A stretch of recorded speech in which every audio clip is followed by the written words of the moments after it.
خانوادان شما در ملک زیبایی میباشند و برای شما میگویم که شما خوشبخت‌ترین شخصانی که امروز در این محفل اشتراک دارید. پس برای شما میگویم که خوش آمدید، نور دیده، تاج بر سر.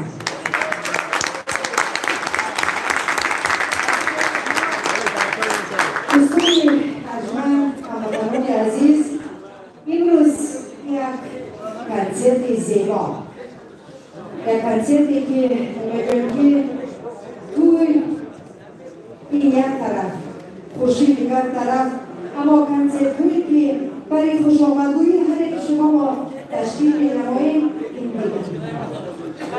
و امروز که عید بالای عید است، ما میگویم که در حقیقت عید بالای عید است، چون عید ماه شریف رمضان است و ما سرجم این عید را در اینجا جشن ایستاده ایم و ما میگویم که عید است که در این تالاری پر از مهر و نیاز آن هنرمندانی که ما انتظارشان بودیم. ما میخواستیم که با آن هنرمندان شناس شویم. ما میخواستیم که آن هنرمندان را یعنی پذیرایی کنیم و با آنها شناسایی کنیم. امروز این هنرمندان بهترین در این تالارند که هنرمندان بهترین کشور ما حساب می‌شوند و میلیون‌ها تدریس‌ها دارند که امروز در تمام اینترنت فقط نام آن شخصان را به زبان میگیرند. ما از آنها فخری داریم و ما فخر میکنیم که چنین شخصان بزرگ داریم که امروز نام خلق ما نام تاجیکستان را بلند میکنند و افتخار داریم که چنین شخصان هستند. عزیزان دل، مهمانان عزیز، حاضران گرامی، مخلصان سمت ساز و نوا، پیش از آن که ما آن هنرمندان زیبا را نامور کنیم و به صحنه هنر دعوت نماییم، ما پیش از اول می‌خواستیم که آن شخص مهربان، آن شخصی که این تالار را برای ما تقدیم نمود و امروز ما می‌توانیم با سری بلند گفتن که ما چنین مردان بزرگ در تاجیکستان داریم که می‌توانند در هر کجایی که نباشند نام تاجیک را بردارند و با دستگیری چنین شخص مهربان، با دستگیری برادر عزیز ما، هموطن ما می‌گوییم که با بیانس، یعنی این کنسرت آن شخص برای ما تشکیل نمودند و این محفل زیبا را برای ما تقدیم نمودند. برادر عزیز، ما شما را به صحنه دعوت می‌کنیم. تقدیم شما سفر زیبا شما برادران خواهران هستند که یعنی برادر ما که همیشه با ما هست و امروز ما در این محفل می‌توانیم با سری بلند بود که این برادر خاکسار است، با مردم است و برای خاطر مردم است و همیشه در خدمت مردم است. ترسکای زیبای شما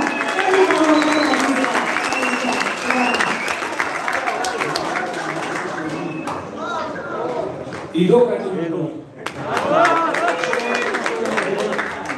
باشی شما دانش کنید اومده با کسان ما هر وقت ایدو کتون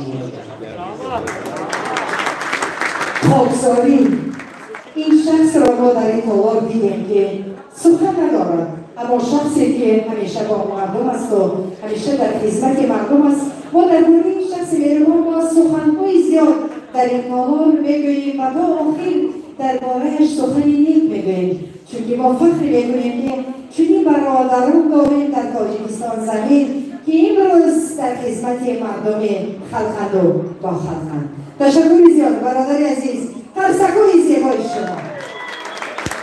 عزیزان میگویم مهمانان گرامی خانم، یار و دوستان، امروز محفل زیبا هست، چون که محفل زیبایی آن دارد که ما شما با یعنی ما خوشبخت‌ترین شخصانیم که امروز در این تالار با آن هنرمندان زیبا در این تالار خوشبختی کرده ایستاده‌ایم که آن شخصان را فقط در یوتیوب کانال در اینستاگرام ها در دیگر سوشل ها ببینیم و حس میکنیم که اقلا در پیششان باشیم و با آنها صحبت میکنیم. امروز شما می توانید با آن شخصان مهربان با آن هنرمندان مهربان شخصا صحبت کنید و حالا سوال جواب کنید و از آنها جواب خویش را بشنوید.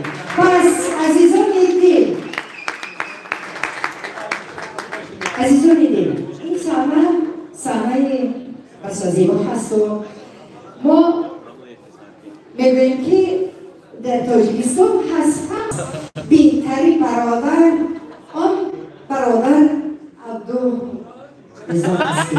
شخص بهترین است و امروز که امروز با شما در این تالار برای آن شخصان مهربان برای برانجان و برای آن شخصی مهربان در این تالار جمع آمده ما باید که شادی و خرسندی کنیم و با قلسک‌های شما ما درباره آن شخصان خالی خط نمیزنیم. ما می‌گوییم که حالا بهترین شخصان که امروز توی تاجیکستان آنها را میشناسند. نه من خطا کردم، نه تاجیکستان بلکه کل دنیا این شخصان مهربان را میشناسند. پس قلسک‌های شما برای آن هنرمندان بهترین که امروز این تالار خوشبختی را برای ما میبخشند و ما از نزدیک صدای بلبل آن نفران مهربان را میشنویم.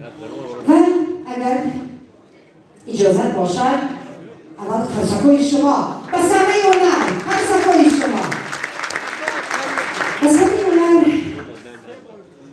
برادری مهربان ما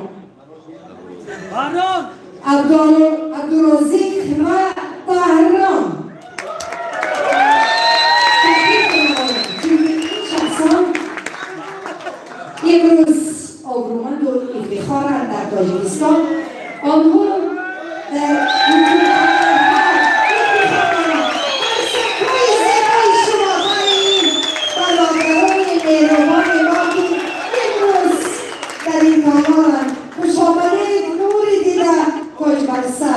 من در هیجانم برادران عزیز، من در محبتتان در هیجانم که یک شخص بسیار زیبا و خوشبو نازنین ترین شخص در تالار امروز برای شما شادی و خرسندی خود را میبخشد. خوش آمدید به تالار خوشبختی و خوشروزی.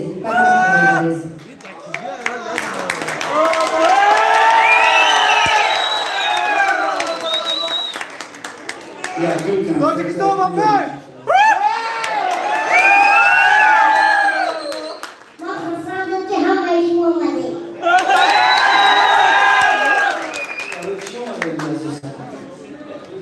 ما اساسا برای یک کس زرمی اومدیم و با یک شما را ببینیم. السلام علیکم خوارو. عید رمضان مبارک باشه و اینجا در اتوبوس‌ها هستن، نمی‌دونم هستن، حاضر هستن. ما باید توجیه‌های همون آواز ببرن که یکم وقتی زد خیلی آواز دیگری می‌ناداری خدمت با بناس پروداکشن نگاه در رسوم که همه چیز تشکیل کرد و ما این روز روبروی یکدیگر شیشتا صحبت می‌کنیم، کنسرت می‌گذاریم و تحفه تقسیم می‌کنیم. چی گفتن این برادران؟